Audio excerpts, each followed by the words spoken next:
Good evening, everyone. I'm Dan DeStefano, Supervisor of Counseling for Hopewell Valley Regional School District. Thank you so much for joining me tonight for Junior Parent Night, during which we'll unpack post-secondary planning and the college admissions process for the class of 2023. Before we get going, a couple of housekeeping items. Tonight's program will be recorded for those who are unable to attend or who want to revisit what we've discussed. It will be emailed out and posted on our website as well as our social media in the coming days. We're in a webinar format tonight, so you won't be able to ask questions aloud during the program, but you can use the Q&A tab there to enter any questions that you might have. As we go through, I'll do my best to answer questions as they come up, as long as they're relevant to the conversation. And then if there's any questions left over at the end, I'll answer them at the end, and we'll have a little Q&A session at the end where you can ask any other questions that you might have about the program. In addition to that, you can always feel free to reach out to me. My email is, all the counselors and my own email is at the end of the presentation. Mine is dandestefano@hvrsd.org. So, myself and your child's school counselor are both assets to you throughout this process. So never hesitate to reach out. So tonight we're really going to aim to demystify what can be a pretty complicated and confusing and sometimes intimidating process. Just as a brief overview, we're going to discuss the following: the search, identifying schools to apply to. We're going to talk about criteria when identifying schools, how to figure out which school is the best fit, not the best school that you can get into, but the best fit for your student. We're going to talk about campus visits, whether they're virtual or in person. Obviously, in person are much more valuable, but given all sorts of different circumstances, you might rely on virtual visits in some cases, but we'll get into that. We're going to talk about the criteria by which applicants are evaluated by schools once they've applied. We're going to talk a little bit about the standardized testing process or not, with the prevalence now of the test optional policies with colleges. And then we'll dive into a little bit about recommendation letters, which our students will be requesting from teachers and discussing with their counselors pretty soon here. And lastly, we'll cover some pieces of the application timeline that will be unfolding next fall and into this time next year. We're not going to focus too much on those nuts and bolts of the actual applications tonight, because that's kind of what senior planning night is for in September.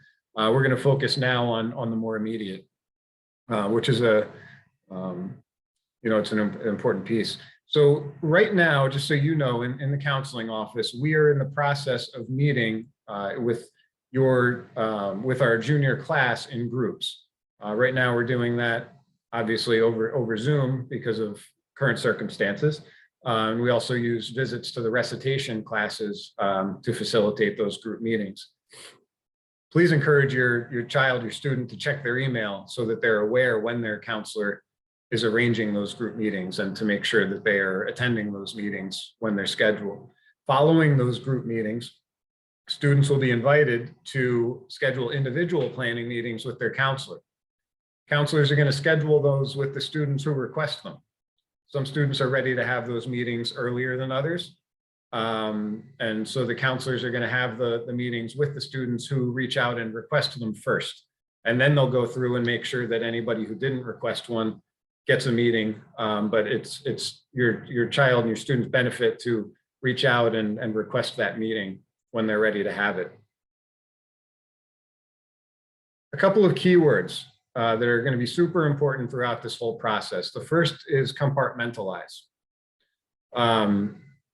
As you may already have gathered, and if you've have children already go through this process, you certainly know this can be a pretty overwhelming process. It can be a complicated process, especially the first time you go through it. It's super important to break it down into more short-term, more manageable pieces, more immediate objectives. Don't try to figure out how am I going to get into college right now and do everything all at once. Focus on what I can do today, what I can do this week, what I can do this month, and that'll make it a bit more manageable. The second word is ownership. Super important that your child, your student, takes charge of their application process. They're the ones applying to college. They're the ones that we need to find a college that's the best fit for. So it can certainly be tempting as the parent to kind of step in and maybe take care of some of the pieces for your child. Certainly understand that, and our students are lucky to have parents who want to do that and advocate for them through the process and help them with it. But we also want to make sure that they're behind the wheel and they're really steering the process. Very important that they're the ones reaching out to colleges. It's really not a good reflection for a student if their parent is reaching out on their behalf. Now, certain aspects of the process, maybe with financial aid or talking to the financial aid office, there might be certain points where it does make sense for a parent to intervene, especially when talking money. But generally, in terms of talking to admissions representatives, that sort of thing, it needs to be the child. It needs to be the student who's taking the lead on that. So we'll talk more in our first portion here about the search itself. How do we find colleges that are going to be the best fit? Begin by considering what type of an institution would be most appropriate. 4-year college, 2-year college, large school, medium school, small school, in-state, out-of-state. Obviously, in-state, out-of-state, the big difference there is money with the in-state tuitions that you'd be offered in the state of New Jersey. And then military institutions, culinary institutes, technical institutes, gap years, going straight into a career. There's, college is not the only path that we can follow upon graduation. That's something that we talk to our students about a lot. So making sure that we consider all of those different paths. One really important one there is the 2-year option that I don't think a lot of people maybe appreciate enough or give enough consideration.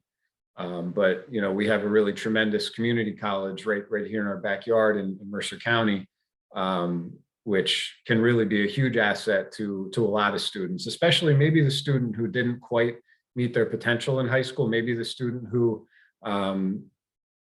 maybe they're not going to be able to get into the type of college that they really belong at based on the type of student that they're capable of being. And they could use those first 2 years to get their grades up and really improve their transcript and then transfer to the kind of a 4-year institution that they that would be a good fit for them. Also, obviously, finance is a huge advantage to a 2-year institution like Mercer County Community College. You save you spend a small fraction of the amount of money that you would if you went directly to a 4-year. Then you certainly transfer to the 4-year, and when you graduate from the 4-year, you get the exact same degree that the student who was there for all 4 years gets. It doesn't say anywhere on the Rutgers transcript that you transferred there from Mercer County, or the NYU transcript that you transferred there from Mercer County. It's a really good option that I believe more students should consider, and if students interested in that, it's something to certainly discuss with their counselor. A little map on the bottom. I know we can't see the specifics there or read any of the names, but it just kind of illustrates how lucky we are to live in the Northeast, in this area where there are so many fantastic institutions. We have these two double blowout map here in the Atlantic Ocean, just to show all the schools that are right in our local tri-state area here. So many options within a short, just 2, maybe 3-hour drive, versus, folks out in the Midwest or in states across the country where you have to drive a significant distance just to get to any college. That's definitely an advantage to our students here. Other factors to consider throughout this admissions process, and there are many, so this is just some of them listed on the slide. Cost. We could have a whole evening presentation about that alone, but obviously cost is going to be a huge factor. All sorts of ways to mitigate cost, whether it's with financial aid, with scholarships, with loans, with scholarships. They can be need-based, they can be merit-based, all sorts of different ways to mitigate those costs. We'll talk more about it at the end when we talk about some of the future events we have planned, but we also have a full financial aid night presentation in the fall. That's usually like the first or second week of October.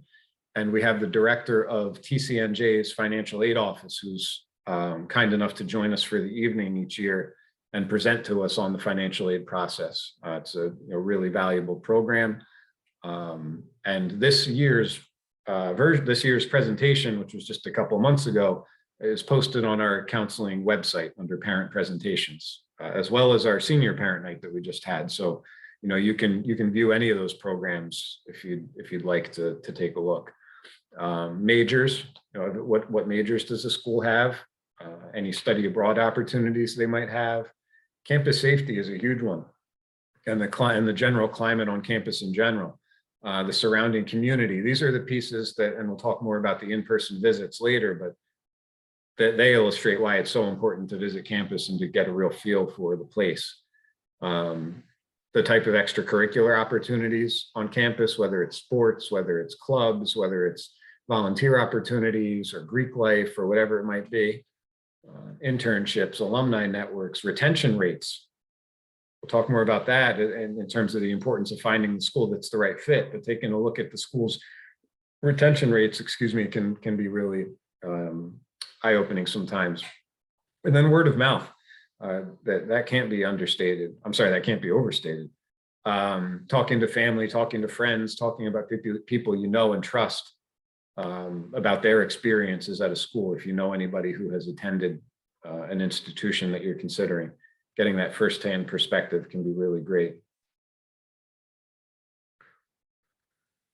So spring of junior year, it should say winter / spring, because we're working on this now, but from now until the end of junior year, our students will be using Naviance a lot.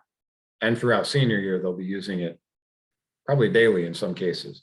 But it's the online platform that all of our students use to navigate the college admissions process.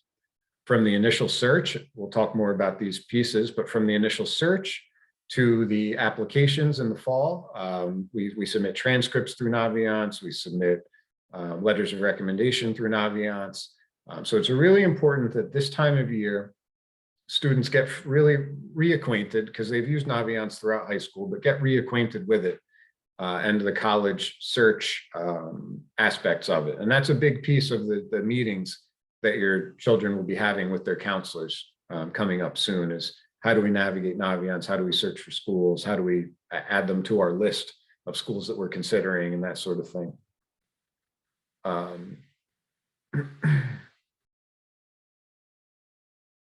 We had a question, which I'll field now because it is kind of relevant to what we were discussing. It says, what are the chances of a student getting into a high-ranked school such as NYU after completing 2-year community college? Would anyone have any records which validates the chances and probabilities from a community college to high-ranked schools across the country?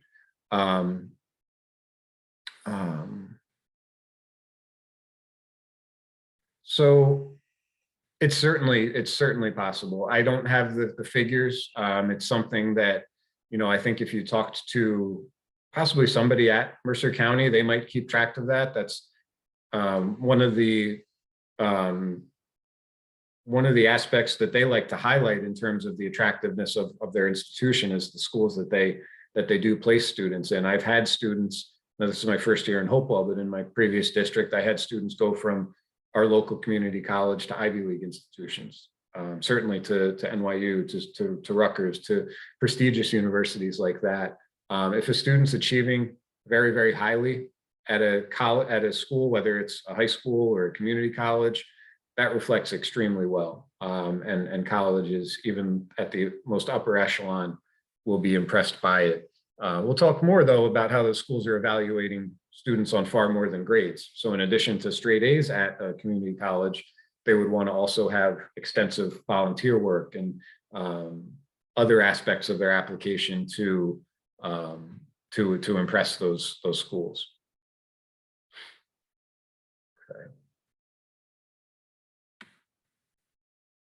So yeah, Naviance is instrumental. If your child does not remember how to log into Naviance, they all have accounts created, but they may not all remember the password or be able to log in. Use that forgot password option on the main page to reset, and that should get you in. If not, contact your child's counselor, and they should be able to help you out with that as well. So a couple kind of screenshots here just to show a little bit about Naviance. And first here, we're going to talk about the search tools that it contains. There's a couple. One's called Supermatch, the other is called Advanced College Search, and they're both found under this main college heading within Naviance. And they allow you to enter all sorts of criteria that you're looking for in a school. Criteria like we discussed, 2-year, 4-year, what major do you want to have? What state would you like your school to be in, or region? All sorts of different things. And then it narrows down a list of schools that would be the best fit for each student based on those criteria. As you go through those lists of schools that it identifies, you can click on each school and it brings up a full page for each school with all sorts of detailed information about acceptance rates and average SAT scores and GPAs and basic information like location and size and all sorts of information about each college. And there's a little heart icon next to each college's name. And if you just click that little heart, it adds it to your colleges I'm thinking about list. And it's really important that this time of year as juniors, everyone's adding the schools that they're considering to that colleges I'm thinking about list. You can always delete schools from it. So you can add schools and subtract schools anytime you'd like. But it's important to keep that running list. And then in the fall, once we come back for senior year, students will then be able to move colleges from that colleges I'm thinking about list. And then if they're actually going to apply, they can move them to their colleges I'm applying to list. And that's where transcripts would actually be sent and they would that they would actually apply to.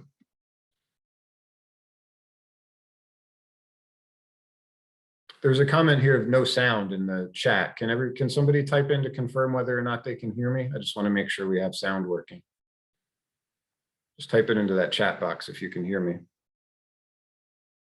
Okay, thanks. I got a couple of yeses. Thank you. I got nervous. Okay.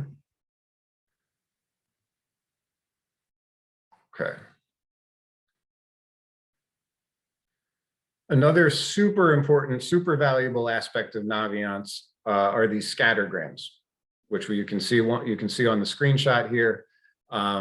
There's one of these scattergrams for each school, and each of those data points that you see is a Hopewell Valley graduate within the past 5 years.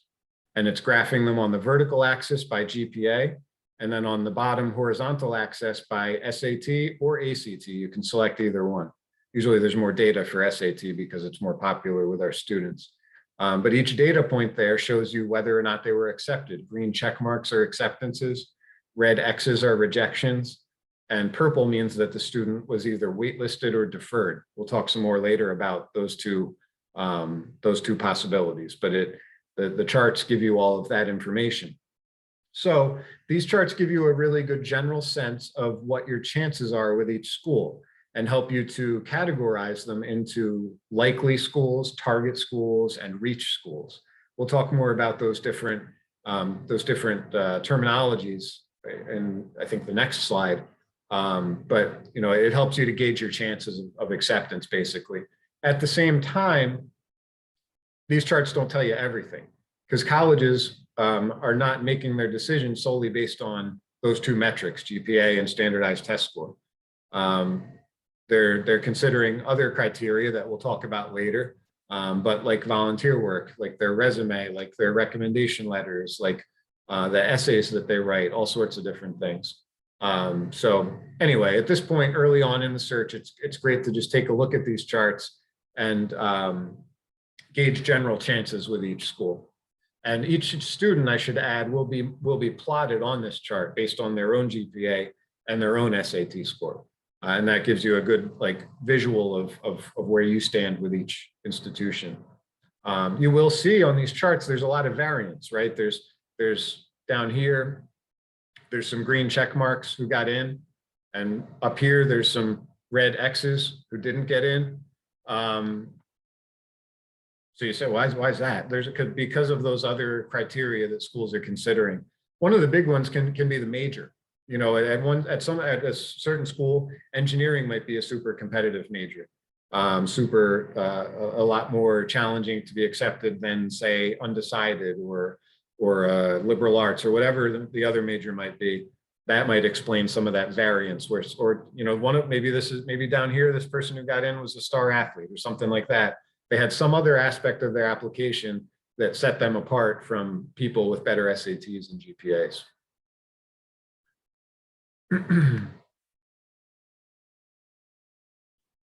I had a question about Naviance. Does Naviance allow parents to set up their own login for research purposes? They don't, but your child can certainly share their login information with you, and then you'd be able to use all those same tools through their account. Another thing to do this time of year, as we're not quite right now, but in a little bit, as we're starting to identify schools and narrow down those list of schools to apply to, is attend a college fair. There's been some change here within the past couple of years because of COVID. For a couple of years, all of these college fairs have been virtual when they couldn't be held in person. This year, we have a couple planned soon, in April. I like to think April is soon, and that the snow will melt soon. But we have a couple coming up in the local area. One is at Mercer County Community College on April 19th, and the other is a national college fair on April 20th up at the Meadowlands. There's a reason they hold the Mercer County one the day before. It's because all those admissions reps are in town for the national fair. So we try to get them down to our regional local one while they're in town. And it's a really valuable event. It looks something like this picture I put on the slide, where all the colleges have their own tables set up, and you walk around and gather information from all the institutions that you're interested in. It can be super valuable in a couple different aspects. One is to maybe identify some schools that you hadn't thought of yet, and you're walking around and you talk to their admissions rep, and you check out their pamphlet and you learn about their school, and I will consider them. It's an attractive option. The other really valuable piece is networking and meeting the admissions reps from the schools that you're considering. Often the people at these events are the same ones who will be reading applications in the fall and deciding who gets in and who doesn't. So, and this is especially true for schools on the smaller side. You can network with those admissions reps. They might remember that when they're going through those applications. And, oh yeah, that's the kid I met at the college fair in Mercer County, and they asked some really insightful questions and seemed really excited about our school. And oh yeah, and they followed up with me after the event, emailed me and built a rapport, and we went back and forth, and they seem really invested in our institution, and that can really make a big difference. There's lots of college fairs too. These are just two that are convenient to our local area that I included on the slide. This is a big piece. It really can't be overstated. Picking the best school versus the right school. The kid here in the bottom corner, clip art, might have picked the name brand sweatshirt that everybody wants and is the coolest and the most expensive, but might not have tried it on, right? He might not have made sure that it was the best fit for him or for her. And that's not a real good look, right? If you end up somewhere that you're not happy. So by focusing on the best fit, we can increase the chances of happiness and eventually retention, and hopefully matriculating and graduating from the same school that you decide to go to during senior year of high school. There's all sorts of figures out there, but depending on the school, transfer students can account for between 15 and 40% of newly enrolled undergraduates every year. 15% maybe isn't bad. 40% is pretty alarming number if there's that many students transferring. That's pretty significant. So it just pays to do your due diligence and really research the schools and visit them and do all that research ahead of time to make sure that you're picking the school. I should say, make sure your child is picking the school that's going to be the best fit for them, the place that they want to live. I always would say to my students, you're not picking a place to go take classes. You're not picking a classroom. You're picking a home. You're picking a place to live for 4 years. So let's make sure you pick a place that you're going to be happy and that you're going to get a great education in the area that you're interested in pursuing, but most importantly, making sure that you find the best fit for you. There was a good question about college fairs. Are there just New Jersey colleges at the Mercer County College Night? No, it's a regional college fair, so there'll be schools from all over.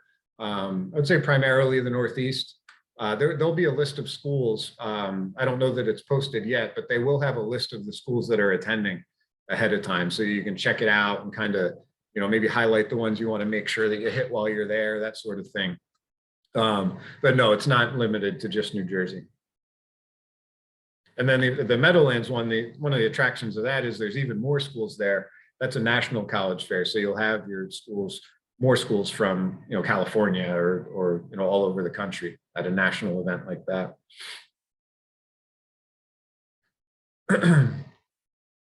Kind of circling back, we talked about this a little bit. And the idea of the target schools or the match schools is another term for it. Match schools, reach schools, and likely schools. So a reach school, everybody's probably heard that term. Ivy League schools are all reach schools because they're schools that are a bit of a long shot, a bit that the numbers would indicate when a school has maybe a 5% acceptance rate. It's not a sure thing, to put it mildly. Schools where your numbers are below their standards are what we would consider a reach school. A match school is one where your numbers, and when I say numbers, I'm talking GPA and SAT scores or ACT scores. A match school would be a school where your numbers are right in line with their standards. And, it's not a sure thing, but it's realistic. It's a school when you apply, you can be maybe not confident, but comfortable with your chances of acceptance. And then there's likely schools, or another term would be a safety school. A school where your numbers exceed the standards and there's a high probability of acceptance. And when we talk about the appropriate mix here on the bottom, we want to make sure that the majority of the schools a student applies to are in that match category.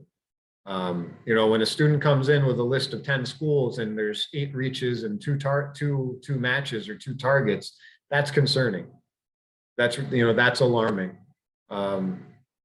So we want to make sure that the majority, or at least a healthy number, are in that match category, and that every student applies to at least one safety school, one likely school.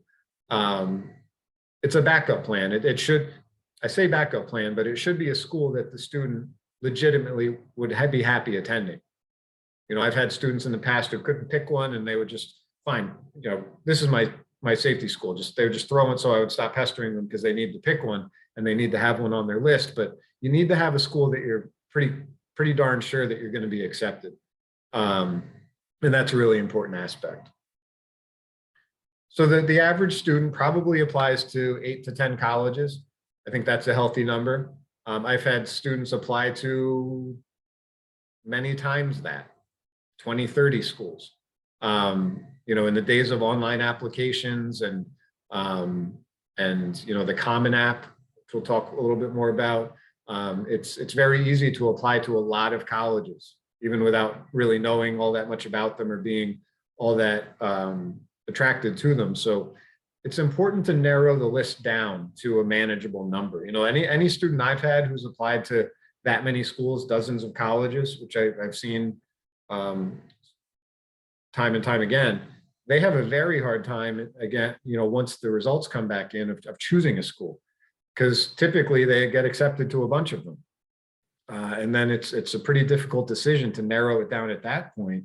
You can really do yourself a service by narrowing the list down at this point, or over the summer, or as you're working on the applications in the fall, and just applying to a manageable number of schools.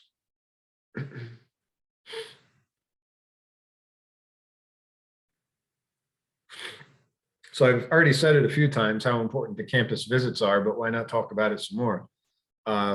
Again, probably the most important part of the process is the in-person campus visit. A couple overall, just pieces of advice. Always schedule a tour ahead of time.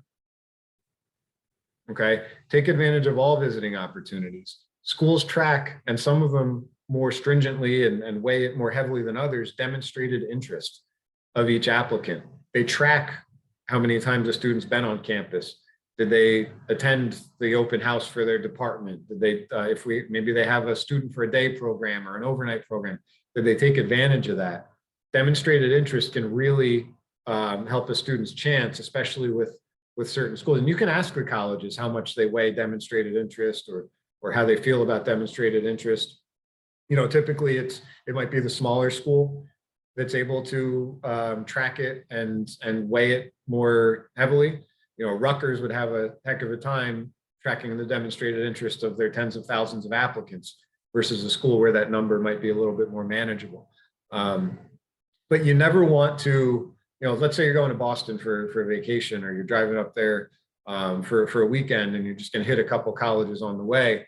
It's tempting to just say, oh, we'll pull into town and we'll walk around campus and check it out and be on our way. You'd really want to schedule a tour. You'd want to make sure that the admissions folks have record of the fact that you were there, versus just passing through more casually. In addition to taking that campus tour, it's very important and valuable to check out the parts of campus they don't show you. Maybe the tour didn't include the building where your major would be housed. Maybe they showed you the fancy grad student dorms, but not the freshman dorms that are a little bit older and smaller and different. Spend time in a dining hall or sitting outside in a quad on a bench somewhere and just watch the people. Try to gauge the comfort level on the campus. All these things can be really valuable ways of learning how the school is going to be for you and what kind of a fit it's going to be for you. And I mentioned it before, but if you know anybody at a school, talk to them. When you're visiting campus, try to meet up with them on campus. Have them show you around, maybe check out their dorm or their apartment or wherever they live, and talk to them. They're more likely to give you the honest truth about the school, the good with the bad, versus maybe the admissions rep who gives you the tour, whose job is literally to get you to go there, who's might be giving you a little bit more of maybe the sales pitch versus what you hear from a friend or a family member or somebody who you know. There's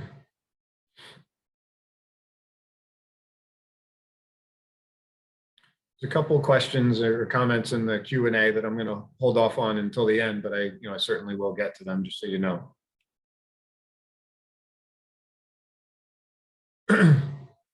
Hopewell does give excused absences for college visits, which can be useful to know. There's a visitation exemption form. All these links that you see in the slideshow, I'm going to send out a PDF. They'll have clickable links, so you'll be able to use it and follow these links. But this is right to a section of our counseling department website with the visitation exemption form, which you need to bring to the college with you, have them fill out and sign to verify that you were there and on which date. And then you bring it back to our attendance office. And between junior and senior year, you get a total of 5 excused absences for college visits. It's not 5 for junior year and 5 for senior year, it's 5 total. So you do 3 this year, 2 next year, none this year, 5 next year, however you want to do it, but you have 5 total excused absences. And in terms of, if you're going to plan a visit, it's literally as simple as here, just typing into Google, visit Virginia Tech. I am a proud Hokie, so I recommend typing that in and scheduling a visit down to Blacksburg, Virginia. Maybe not this time of year when the wind's blowing through the Blue Ridge Mountains, but wait a few months and visit in the beauty of the spring. I would highly advocate for that. I was happy when I got the job at Hopewell over the summer, and I saw how many students we send down to Blacksburg every year. It was I got a kick out of that, partly because I went to Hopewell myself, and my counselor at Central High School was the one who planted Virginia Tech in my head and got me thinking about it. And I went there and it changed my life, and I loved it. And now seeing that there's a significant number of students heading down there every year was a cool thing. So I digress, but anyway, if you're going to visit any school, it's as simple as just typing that into Google, and the links are all right there, and it's really easy to navigate on each school's website. Virtual visiting options are also certainly worth discussing. A couple of years ago, I had a class of seniors who never got to visit campuses in person unless they'd done it way ahead of time. They were the junior class when COVID first hit, and they were out for the rest of their junior year. And then, so the whole story, but they really got robbed of that in-person visiting experience, and they relied entirely on the virtual visits. And in that time, colleges really ramped up the virtual touring opportunities that they have for students, not just on their own websites. And you can find some really good virtual tours and resources on each school's admissions website, but also websites like uvisit.com and campustours.com, where you can take virtual tours, which are, so a lot of them are narrated. They have a little person who pops up on the screen, an actual tour guide from the college who they've recorded giving the tour, and they show you around, and you can click on which buildings you want to go to, and you can do it that way. So it's a great tool when you're unable to visit in person for any reason, whether it's, a couple of years ago and nobody could visit because of COVID, or whether it's just distance. Maybe you're thinking about UCLA, but you don't want to fly all the way out there at this point just to check it out, especially with the state of things right now. These virtual touring opportunities are extremely valuable.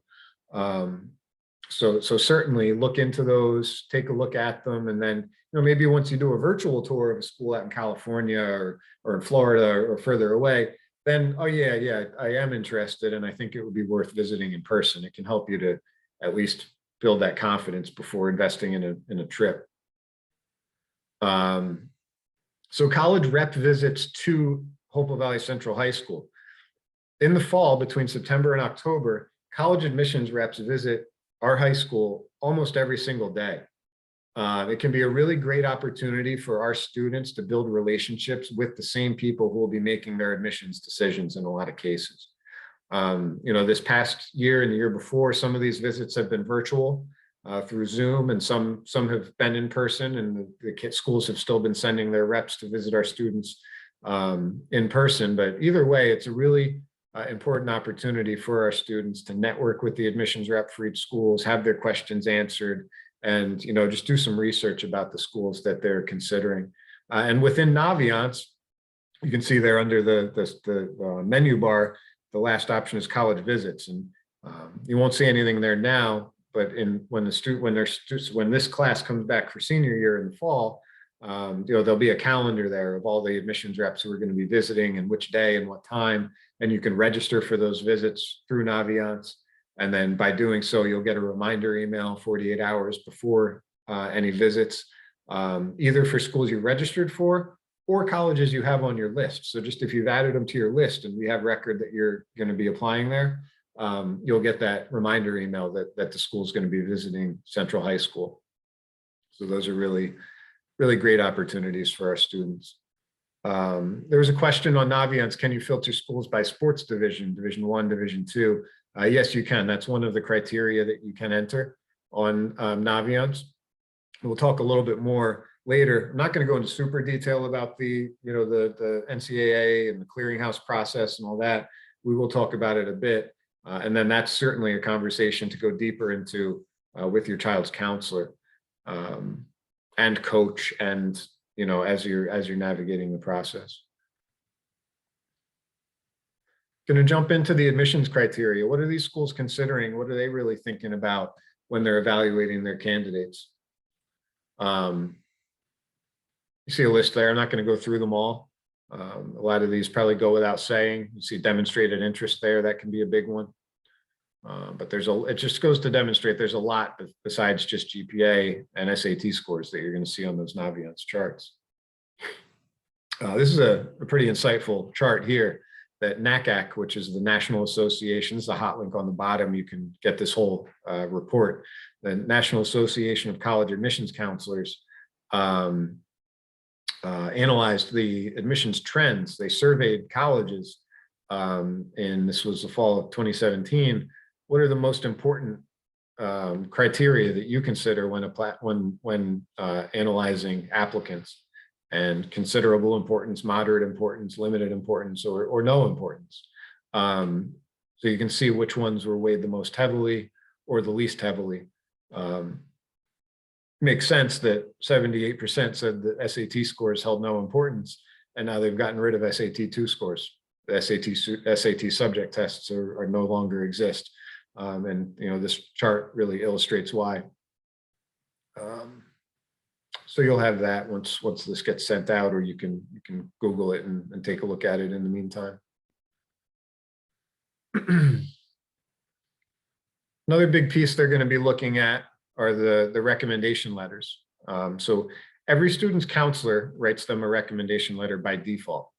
They don't have to ask their counselor. It's part of the counselor's job is to write a recommendation letter for every student who's going to be applying to a four-year college. But then also teacher recommendation letters are very important.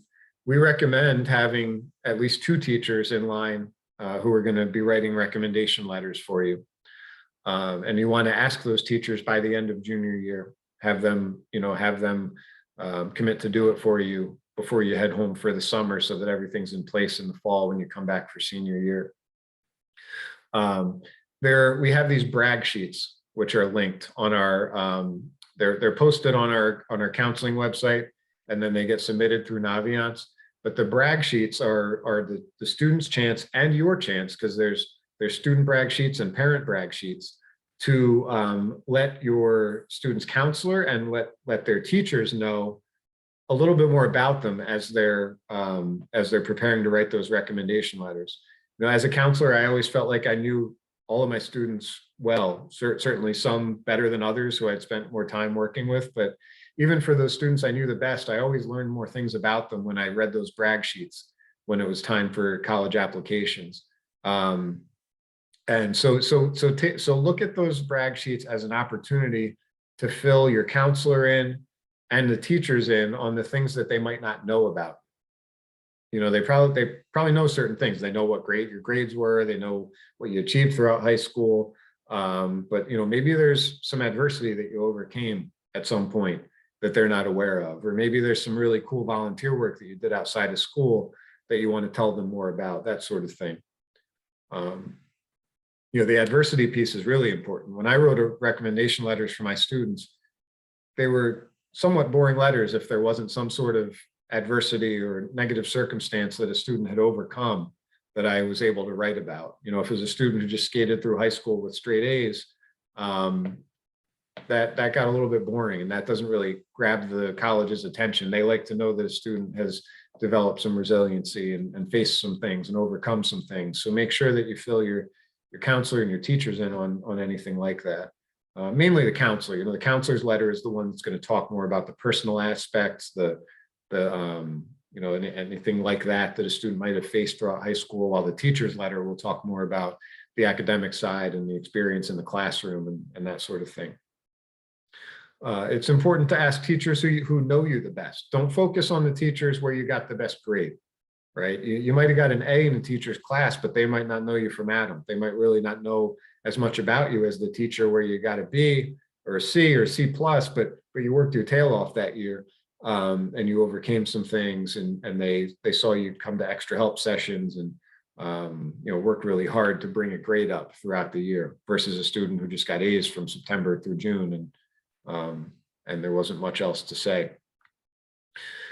And then it's important that as you choose those 2 teachers to write letters, try to get 2 different disciplines. Try to get one from the STEM subjects and one from the humanities, or one from world language. You know, not just 2 math teachers or 2 science teachers or 2 English teachers. Having some sort of variety is important. And it kind of goes without saying, but whatever your major is going to be, make sure that, you know, at least one of those letters is pretty relevant to that. If you want to go into engineering, you'd want to have a math teacher. You know, you want to study medicine, you want your science teacher, you know, along those lines. Make sure that you're choosing teachers, you know, logically based on what it is that you want to pursue after high school. I'm going to talk a bit about standardized testing. As an overview, you know, we have the SAT and the ACT. Those are the 2 main college entrance exams, if you will. The SAT offered in April,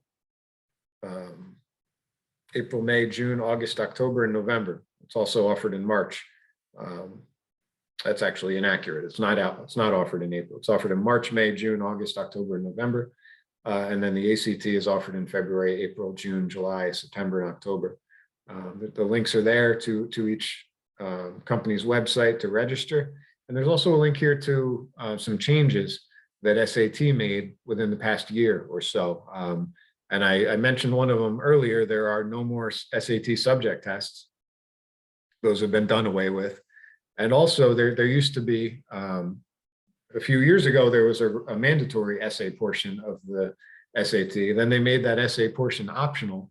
I want to say 2 years or so ago, maybe 3 years, when they went to the quote unquote new SAT.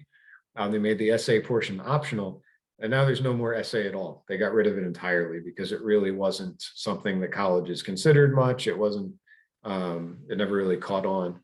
When you think of that 1600 point SAT score, the essay portion never factored into that 1600. It was a standalone extra score that, again, really never caught on, really never garnered any importance, and so they've done away with it.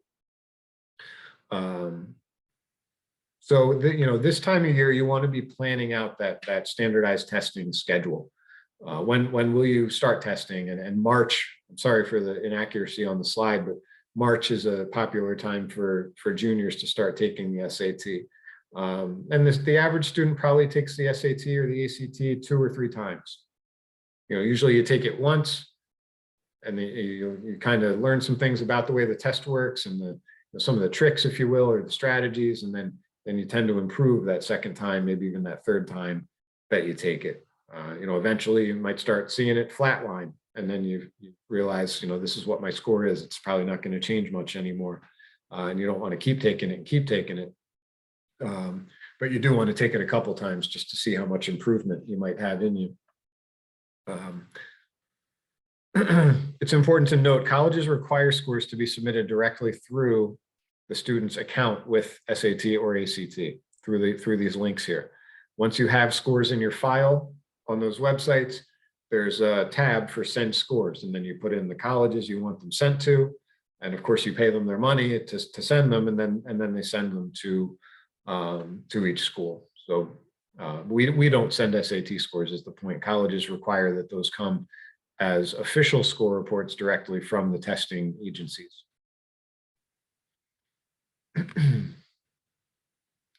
We have a question: is the highest score used or an average of the tests taken? That's a great question.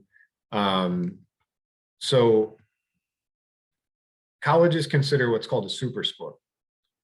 Super score means that they'll take the highest math portion and the highest reading writing portion of your SAT scores and add those together, and then that's your super score. So if you got a higher score the first time on math and then the second time on reading writing, they'll add those two together, and that's your SAT score when they say, what's Johnny's SAT score?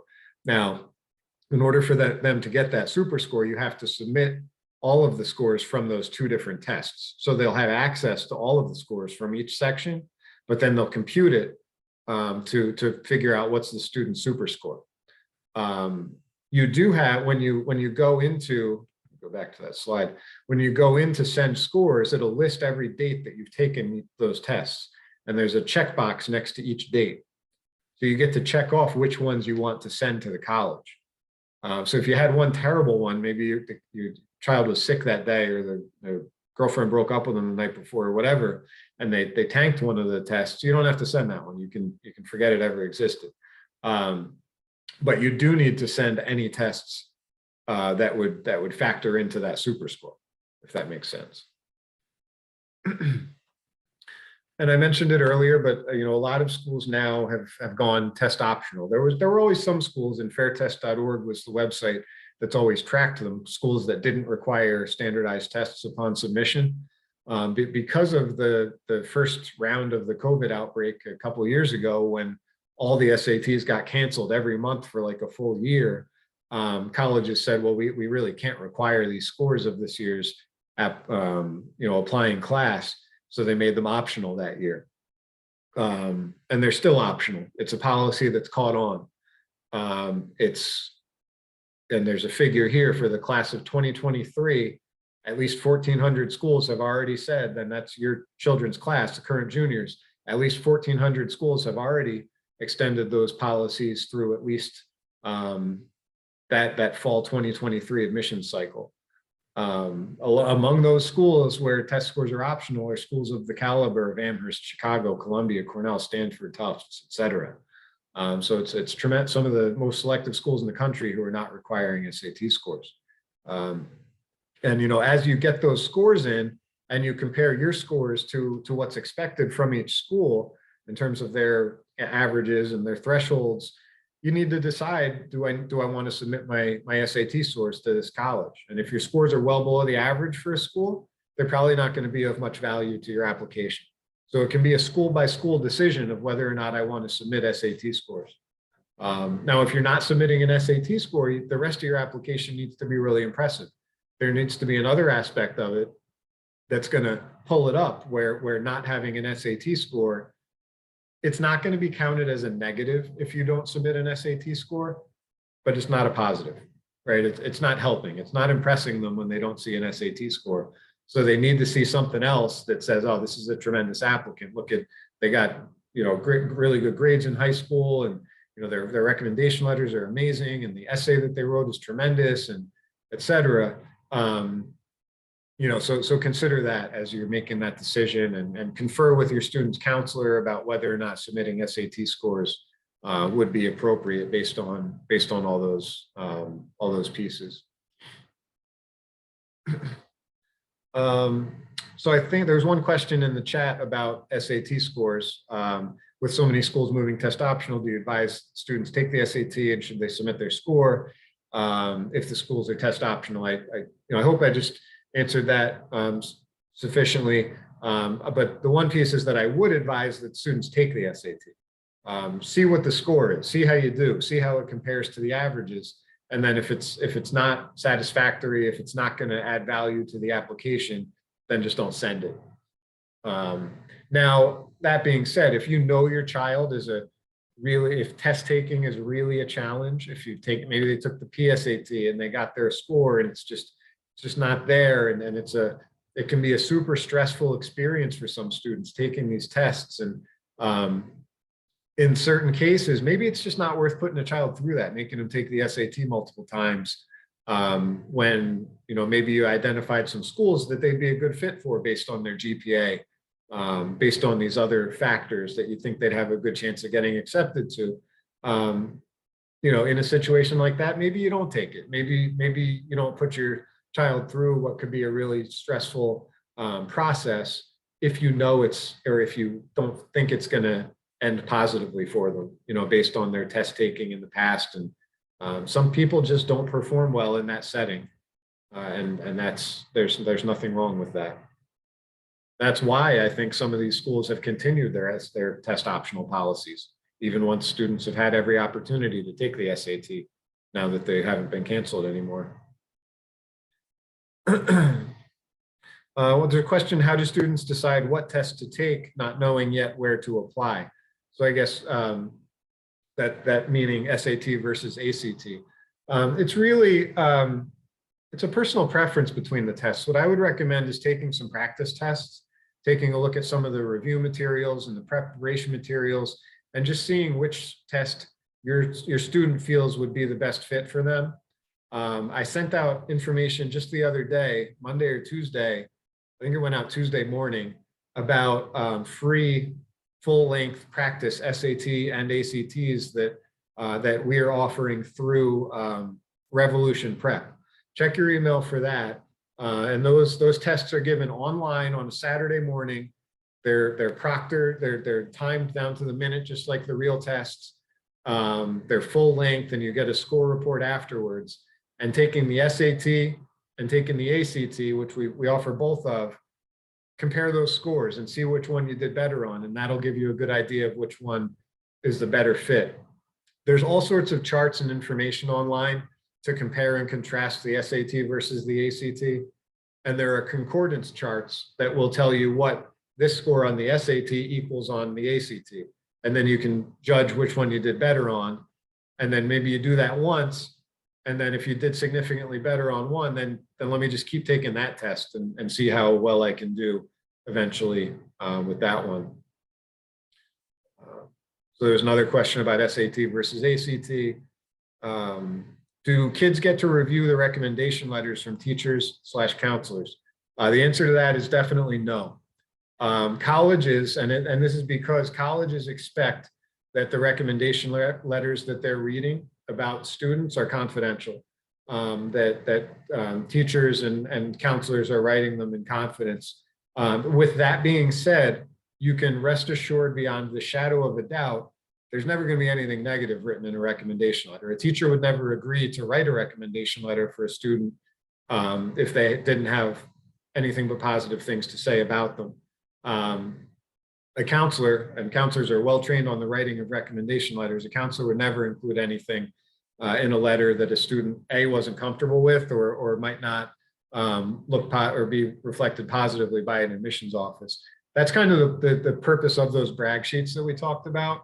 The student gets to fill out those brag sheets. The student gets to have a conversation with their counselor about those brag sheets. And they can discuss, if there's certain things that they don't want mentioned in a recommendation letter, that's fine. Some students might have a disability or a special ed classification that they don't want disclosed to a college. It's a whole nother conversation. I think it's certainly worth discussing things like that. But there might be things that a student's just not comfortable sharing and want to keep private, and counselors would absolutely honor that. And teachers as well. So that's definitely a conversation that can be had. Okay.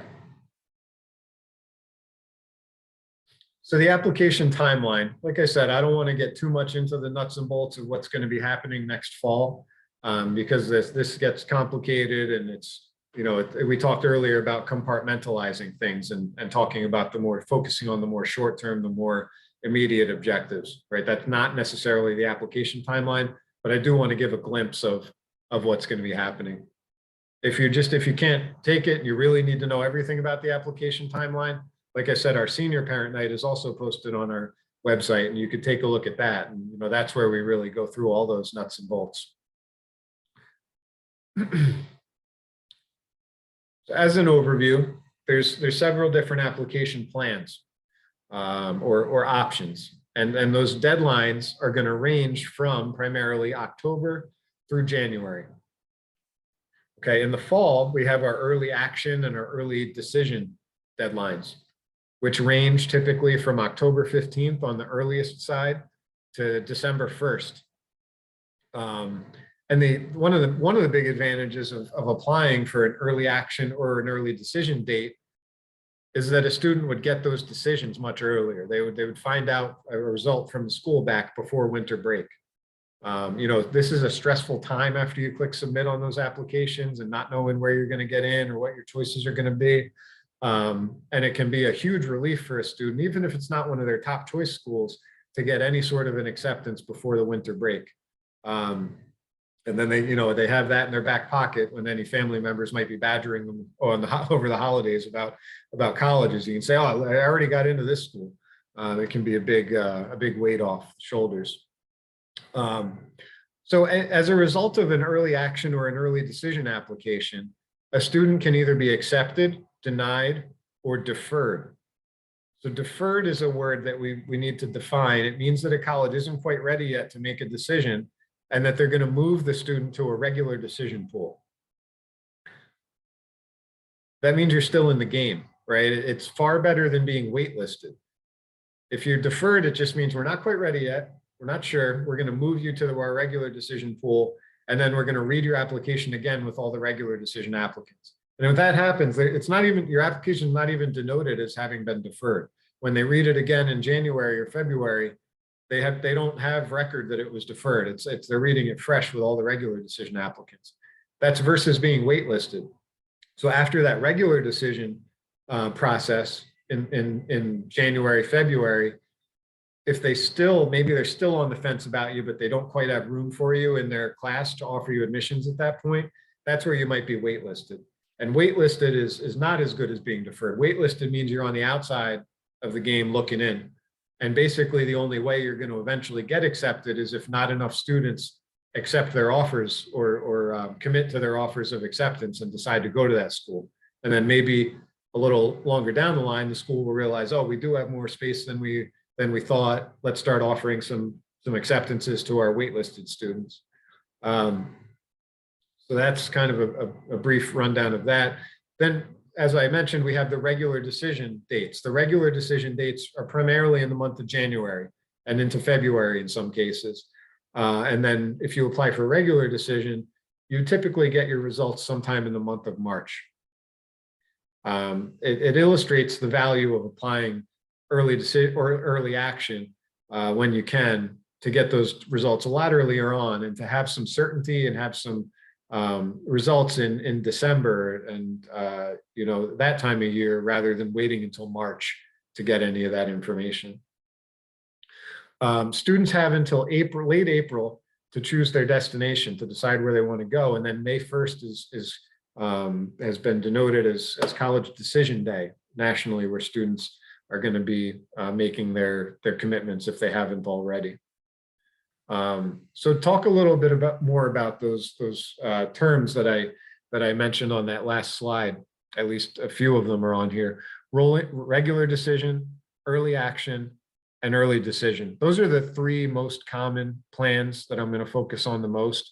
Regular decision, early action, early decision. The thing we really have to distinguish between is early action and early decision. They sound kind of similar, EA, ED. They're usually, now not every school offers every option. So they might offer early action, but not early decision, or vice versa. But the difference here is on the bottom, binding versus non-binding. Early decision is a legally binding admissions plan. And if you can only apply early decision to one school, and if you get accepted to that school, you have to go there. No questions asked. If you get accepted to an early decision school, you're committed to go there. Now, they can't kidnap you and bring you to campus and make you attend, but they can, once you sign, you would have to sign an early decision agreement in order for your child to apply early decision, and they can bind you to pay the tuition, whether or not your child ever shows up on campus. That's the legally binding aspect of it. So early decision is for the dream school. If the student can tell you and they can tell their counselor that, I don't care if I get accepted to every school I apply to, there's not a shadow of a doubt in my mind that I want to go to, let's just go with Virginia Tech, because that's where I went. That's where you apply early decision. If it's no doubt ironclad dream school. Early action, on the other hand, you can apply to as many early action schools as you'd like, and it's not binding. You still have the choice, and you can still decide to go wherever you'd like to. So that's a brief rundown on that. There's also rolling admission. Some schools offer rolling admission, which means that there's no set deadline. You can apply whenever you'd like, and they'll keep accepting students until they fill up their class. But logically, it's at a student's advantage to apply as early on in the process as they can, because schools will start to become more selective as they filled up more and more of their class and as they have less seats left. Okay. I kind of just talked about this slide and the difference between early action, early decision. And one point is that if, maybe you want to wait until regular decision, maybe you don't want to do early decision or early action, because maybe you're waiting for those senior year grades to demonstrate academic momentum. Maybe you started slow freshman, sophomore year, had a good junior year, and you want to show the school that you're having a great senior year. So you want to submit those first semester mid-year grades at the end of January. You might want to apply regular decision in that case. Or if you want to keep taking the SAT, maybe you started late and you want to get a couple more SAT administrations in before you apply, you might hold off until regular decision. Or maybe your school doesn't even offer early action.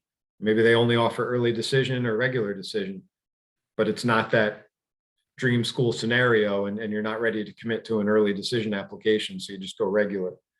Those are all possibilities.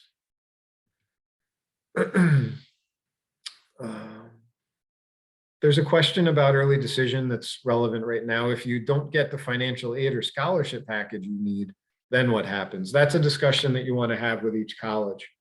If you're considering early decision, each school might have certain conditions that apply. Now, some of them, it doesn't matter. It's, early decision is early decision. And if you get in, you're going there. And that's that's something that you have to consider as you're making that decision is the finances of it. And, maybe I'm not going to have that flexibility to decide after I hear about the financial aid package.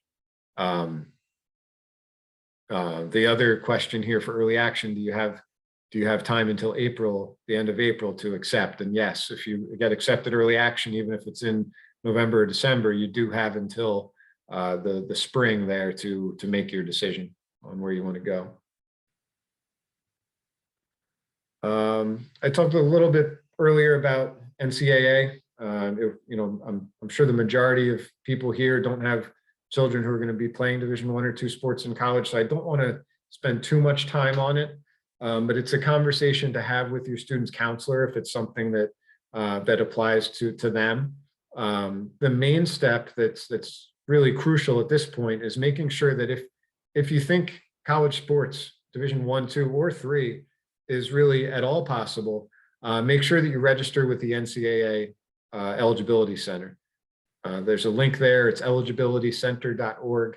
You want to create an account. It'll walk you through the process and what needs to be submitted when, and all of that stuff. And by doing that, you ensure that the student's going to be academically eligible to play sports when they arrive on campus as a freshman. One of those pieces is that a final junior year transcript must be submitted at the end of this year. So it's important to get that account created, notify your counselor, make sure that you're on the list to have your final junior year transcript sent to the NCAA clearinghouse. And there's a link here to some impacts of COVID on the process. Like right now, standardized test scores are not factored into NCAA eligibility. There's typically a sliding scale where your GPA has to be a certain point based on your SAT scores and vice versa.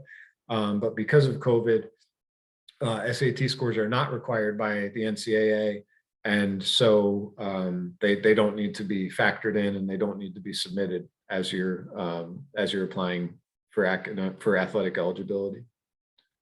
Again, if NCAA sports are on the table for your child, make sure that they have that discussion with their counselor. I also want to discuss some future events that we have coming up. Some of them are soon and some of them are much later. So this time of year, like I said, counselors are meeting with their juniors for post-secondary planning. In the beginning of February, we also have a college admissions directors panel. That's an event that we're going to have via Zoom, where we have a panel of a number of college admissions directors who will answer questions for us and participate in a little roundtable discussion. And of course, we'll be sending information out about that so that you can mark it on your calendar and register for the event. We'll also be doing one of these Zoom events for writing the college essay. The essay is a very important piece of the application. We didn't really talk about it tonight, but the essay is really valuable. It's often in the application process your child's only chance to speak to the admissions representatives, to let them know who they really are as unique individuals. They're not just a GPA, they're not just their SAT scores, they're unique people. And the essay is their chance to speak to them in their own voice and convey that. So the essay, we'll talk more about that in March during that event. Prior to spring break, students and parents need to submit those brag sheets in Naviance. The college fair I mentioned. We'll have a gap year presentation on April 20th. The gap year is another option that a lot of students will consider for after high school, and it's something that we'll dive deeper into with that event in April. Teacher brag sheets due to Naviance by June. So the counselor ones, the student and parent brag sheets for the counselor were due prior to spring break. The ones for the teachers are due later in the year. And then over the summer in August, this is something that we just started this past summer, but we'll have some college application jumpstart workshops for our rising seniors in person at the Central High School in the community room, where the counselors and myself will be there to really bridge the gap between junior and senior year and make sure that the students are where they need to be heading into senior year with the process. And then I mentioned senior planning night and financial planning night are both going to be held in the fall, September and October on Zoom. And recordings of those are posted on our counseling website of this year's programs if you want to get an idea for what those consist of. Please, as this process unfolds, stay in touch with our counseling office, whether it's your counselor, whether it's myself. Never hesitate to reach out. Your counselor can be a really, really valuable resource throughout this whole process. And they're always there to answer any questions that you have and help your student navigate any of the uncertainties, the complexities of the different aspects of the process. And all of our contact information is listed here at the bottom. So without further ado, there must be some other Office fans online, so I figured I'd throw in Dwight there to brighten everyone's evening.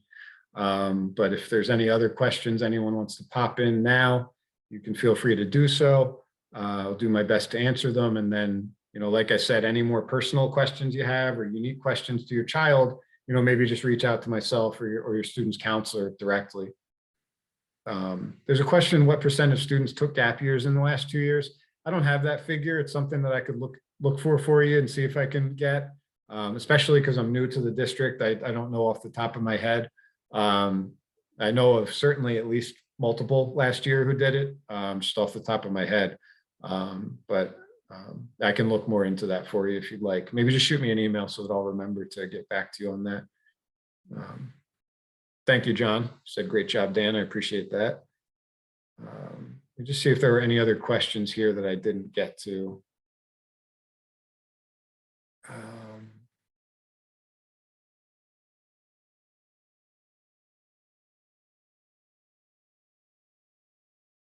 Is there a link to the school profile sheet sent out by CHS? I don't have that handy right now, but if you want to shoot me an email, that's something that I could get to you and you'd be able to take a look at. I should know if it's on our website, but I'm not sure off the top of my head if it's right on our website or not. Can you give any recommendations for students who are receiving special ed services, what to consider when looking at a school, any particular schools that are particularly supportive? Again, I'm going to defer to that conversation to be had with your student's counselor and case manager, because they'll have more tailored information based on your child's circumstances and the things that might be most valuable for them in a school. There's a lot of resources online in terms of identifying schools with strong services. One of the pieces you want to look out for is the money. Some schools, the services, you're not going to a public high school anymore, so some of those services aren't going to be free, and it can be a pretty significant penny for those services at certain schools. So take a look at that. Reach out to your child's counselor, case manager. And I'm sure they could set up a meeting where you could discuss this process as it applies to their needs as a special ed student. For recommendations, does it have to be from junior year teachers? Real good question. I should have addressed that. It's best if they are from junior year, because those are the teachers who can speak most accurately about the student who's actually applying versus the freshman or sophomore year version of them. So it is most valuable if it's a junior year teacher, but it doesn't necessarily have to be. So we have a comment here, and this is great to hear. My son took a gap year and is finding it key to his college success right now. Let me know if you will be inviting alum to speak about this at your presentation. I'm sure he'd be happy to attend. I'd love for your son to reach out to me, because we're actually planning an event for the next couple months. We've never done it in Hopewell before, but I did it in a previous district called a College Connection, where we invite some of our recent alumni back to answer some questions as a panel discussion about their experience transitioning to college and going away to school. And I'd love to have that unique perspective as a student who took a gap year. So if you could have your son reach out to me, or if you want to just send me your son's email address and I can reach out, I'll invite him to participate in that program. And it would be, I couldn't thank you enough for that if we can make that connection. And then, perhaps maybe we could even incorporate him into that gap year presentation. That sounds like a great idea.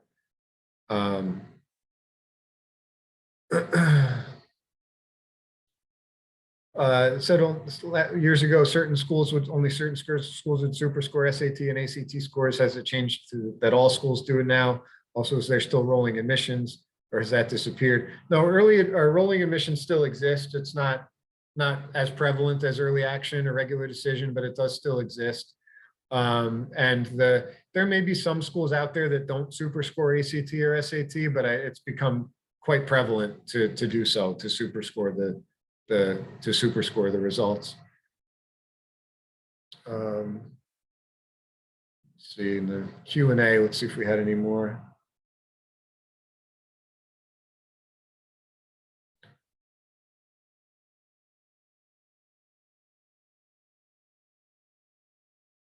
Yeah, there's one comment about Naviance and the limitations of those scattergrams.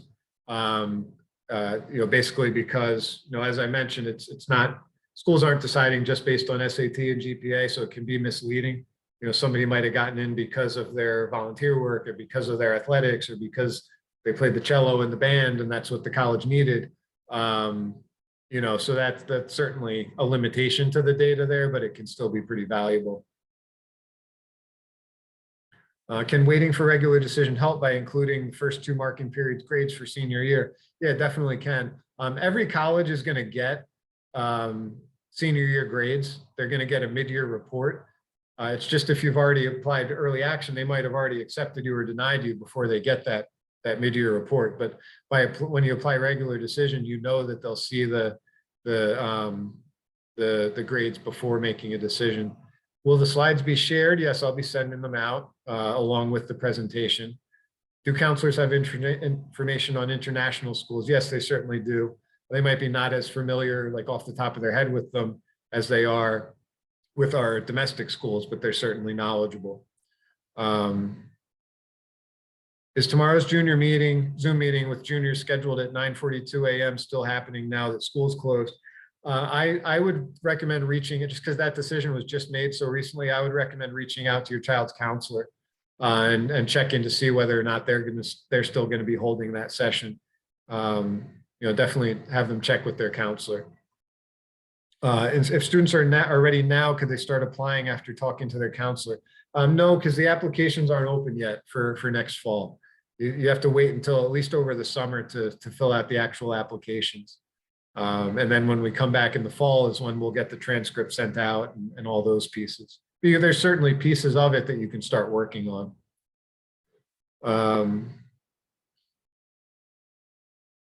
A specific question about financial aid and how it's allocated based on racial diversity and economic need, percentages at state schools and private schools.